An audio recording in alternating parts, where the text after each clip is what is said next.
And I know it's good. Now we're jumping into the pick and bans. Falcon banning out Nathan as well as the Arlet, or HOSHI banning out the Chip as well as the Luyi. Falcon as the first pick. They ban out the Roger. They don't want it for themselves. Looks like they're posturing to get an Angela first pick again. Harv getting banned out, so Angela first pick probably here. Interesting. No CC ban, no Brody ban, no Angela ban. I feel like you can ban the Brody a little bit later, but I feel like the first 3 picks for Falcon is going to be the same. Angela's going to get picked up. I think they're going to get CC, and then the next one is going to change. Either the Fredrin or the Ling. Most importantly is to get the combo first. And maybe they're setting up for another trap, and looks like CC is going to be open. To live. Yep, Moskov, and then the Fire Mist as well. So CC Fredrin, there's no real need to change. Yeah, Fredrin and CC probably RQ. They're gonna ban the Brody this time. Okay, here's my question, right? So we all saw what happened earlier on. Why is there no respect ban for any of these? Because there's not enough bans, man. You can't let the Chip go. You can't let the Luyi go. You can't let the Harv go. It's just like, if you let one go, then you're like, why do we let that hero go? So probably the Boxer here. The Boxer will do well against the Fredrin and the Angela. If they want to go for the Ling again, they can. But if they want a tanky jungler, yeah, go for the Boxia. And then ban out Claude, ban out Brody. And then Falcon picks up Clint or something. I don't know. At least with the Boxia, you can potentially do the jungle invasion to try to stop maybe whichever assassin jungler that they're going to pick later on. Or maybe to stop Fredrin. Yeah, they're banning out the Valentina. Very good ban here. Florian getting banned out. Oh, so they're thinking that HOSHI will be using a healer type of composition. That makes sense. Having the Faramis and the Boxia, having another healer would be so difficult to take down the Boxia. It looks like we're going to fall back to the regular meta, whereby we don't see a assassin jungler. Going to go back to 2 tank junglers then. But with the new items that come in, do you think that there's going to be significant impact, even though if we fall back to a tank meta? Sky Piercer for sure. You need someone to shred the tanks low enough. Honestly, even the Lord can shred the tanks low enough, and then you just have a finisher. Minotaur getting banned out, so they ban out 2 notable healers here. So if HOSHI want to force it out, they can pick up a Rafaela, but I'm not so sure if they really want to do that. They can, but it's very, very risky. They might pick up something like Edith Rome is still okay. Grok is still okay as well. Thinking about the EXP here.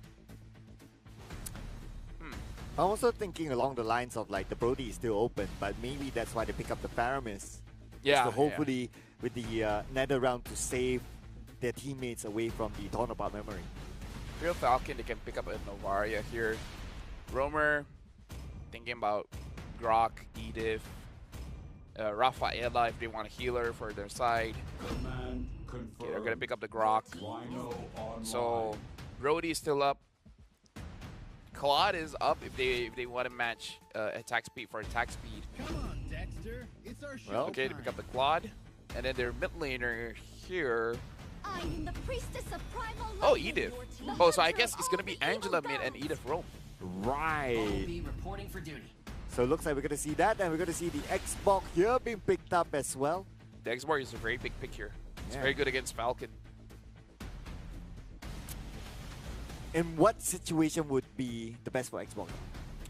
Just make sure that this Fredrin is not able to survive for a very long time in the front line, especially during the Lord take. So what you're trying to do is you're trying to burn the Fredrin so much that you force out the hard guard onto the Fredrin, or do the same thing except this time against CC and then force out the hard guard, and then you go back, and then once the hard guard is over, then you can go in for the big explosion, because a prolonged team fight is very good against for Xborg. So Xborg is pretty good if you're fighting against a composition that wants to stay alive for a very long time. Oh, by the way, we're going to see a Edith mid. Oh! Yeah, Angela is going to go for the roam instead. Well, we saw Edith mid today. Didn't work out that well. Maybe PX7 can switch things up. Maybe he can show us how to use an Edith mid. Yeah, let's see if that happens here. And game number 2. It's going to be the decider match here for FALCON Esports, unless HOSHI has something to say about it. Yep, they're starting on the same side of the map. Dax and First is going for the purple, and he's going to be the first one to clear his buff. Vin tries to ruin the day of Dax, and Dax still secures it for himself, having to use the Retribution. Second time around that Vin tries to invade the jungle. Expect maybe more invasion to come once First Six is prepared, and with sort of like a success of Vin, like he knows that he's not really challenged, he will continue on onto the purple one. Honestly, Vin doesn't have to do much here, but Vin looks like he's going to get punished. First blood. A little bit of an overextension there. I guess it was really confident in the fact that no one else at some point was with the Dax. That's why he went all in for it.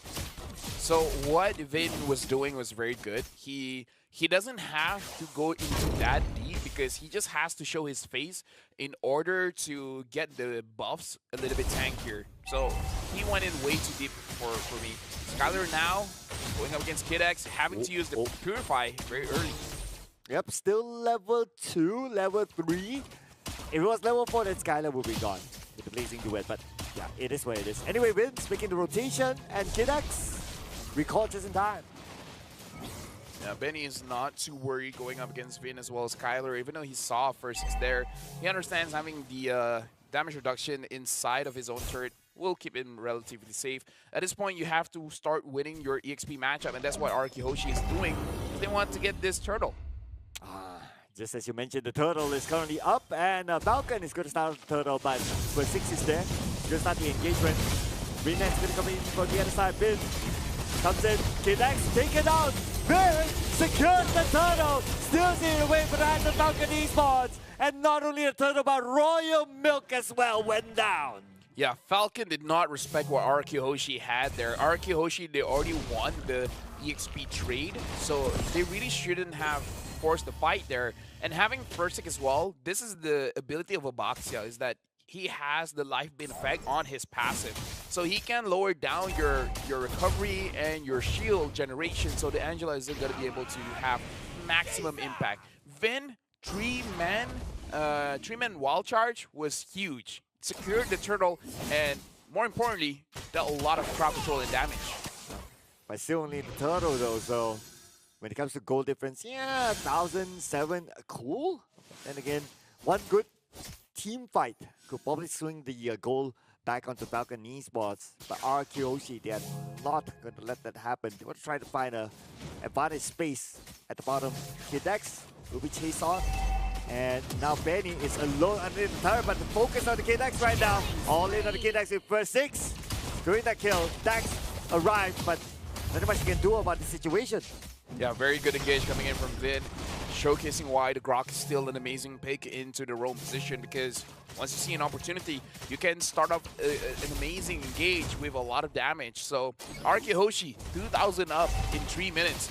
This is huge. 2,000 can it's equivalent to one full item. Oh, PX7, oh no. In trouble, but okay. Enough, he was able to dash away.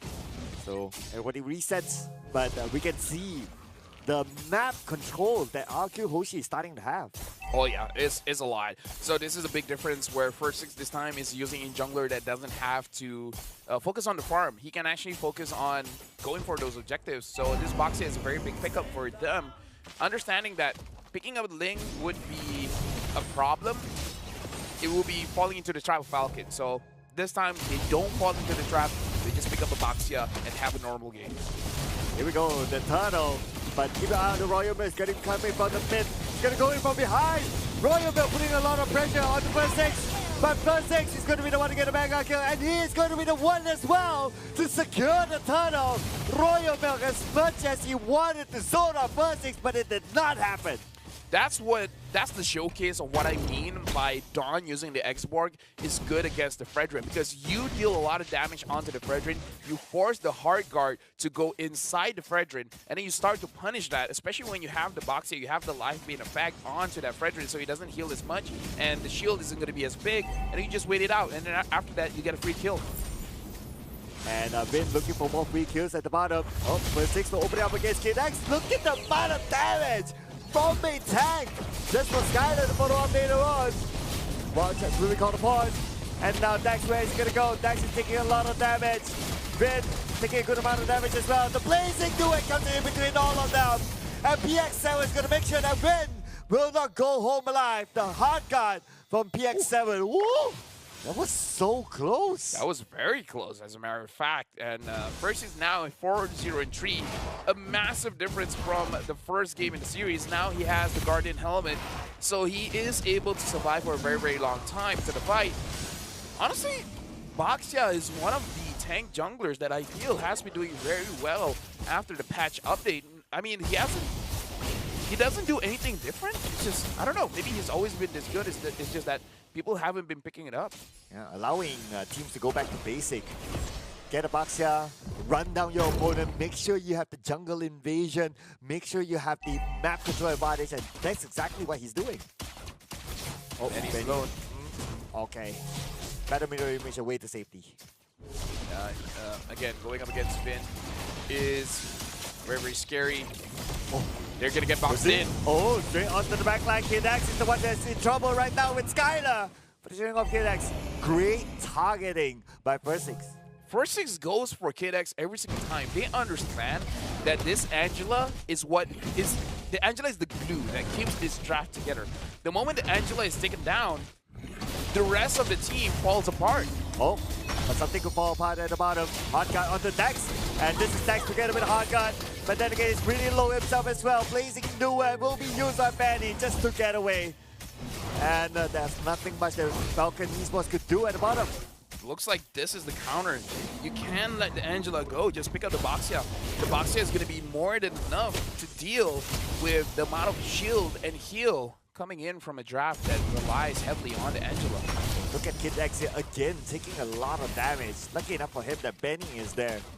If not, Kidax would have been taken down for the 5th time. I feel like FALCON, after this game, if they lose this one, they got a lot to consider. The Angela first pick doesn't seem as strong anymore.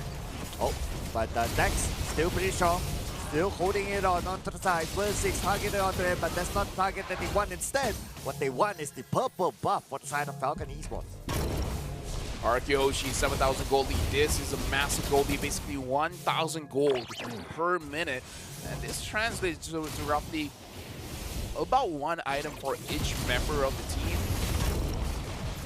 Looking at the Edith mid is unfortunately not doing so well. Not being able to retaliate when HOSHI wants to go aggressive. Oh, wow, touch onto Royal Milk. And nice barrier there. Royal Milk cannot escape. The last sensitivity will come in, but Royal Milk found a gap between the barrier and enters to his base to put himself to safety. Now Holy Holy Defense has been used. So the top inhibitor is going to be an easier avenue for HOSHI to go in. Right now we got to check on the items, and we look at Royal Milk having 1 item. Looking at Export, looking at Dawn, already towards his 3rd item. This is the difference a 7,000 goalie can have. Almost every member is 1 item above the opposite side of their own lanes. And Benny is finding it harder to bomb. It's not completed yet. He's training the items. So it's going to be hard for him to engage and steal away the Lord. They might need to let this Lord go. I feel like if they want to go for a fight, they are going to get taken out very, very quickly. Because again, the Export is a counter towards a composition that wants to fight a prolonged team fight. So HOSHI this time definitely won the draft with the Baxia, as well as denying the Valentina. If FALCON Esports grabs the Valentina for themselves, maybe we'll be seeing a different game. But forcing PX7 on this Edith is a game changer. Well, speaking about forcing though, Vin is just doing his own forcing down to the bottom lane just to keep Royal Milk away from the mid lane. They took down the inner turret, so now looking for more. Just continue to put on pressure while waiting for the Lord to arrive. Again, prolonged team fight is good for HOSHI here. Dawn is doing as much damage as he can, same as Rinzia. Just spraying with the Ghost Bursters. Now they're attacking the mid lane inhibitor. Lord is almost here. HOSHI waiting for the right time to execute. We can see that Skylar Moves up to the top lane, clears out the minion wave. And at any time now, they will go in. They are prepared for it. Wild Charge is available in the hands of it. Barrier is going up, waiting for the turn to go down. A Wild Charge is still kept onto the side of RQ HOSHI. Very, very disciplined gameplay, but looks like right now they're executing onto the backline. PX7 has to fall back. And last Insanity onto Dex. Not much damage, but then again, it's good enough. The fact that they shoot him away, back onto heal. And now at the bottom lane, Benny tries to clear it off, but Benny, look at the damage onto Benny. Can't take that much damage as the turret will fall as well. Yeah, RQ HOSHI got every single inhibitor with a neutral ward. That's a big, big advantage. 7.8k gold advantage from the Lord. 8,000 in fact advantage from the Lord. Now the super minion has been mobilized from the top lane, mid lane, as well as bottom lane. This is going to be very difficult for FALCON Esports to defend because only the Claude can clear the minions fast enough. Even PX7 will have a difficult time clearing this up. Yeah, even the jungle is cleared up by RQ HOSHI as well. Even FALCON Esports is able to get out and get into the jungle to continue farm. There will not be anything there. This is probably checkmate by RQ HOSHI. 11,000 gold lead ahead. Looking at the Moskov, almost full item, and Benny just completed his third item.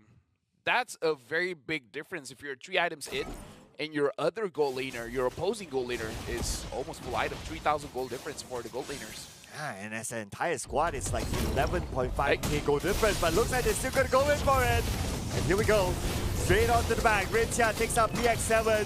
Benny placing Duel back home. There's nothing much he can do about this.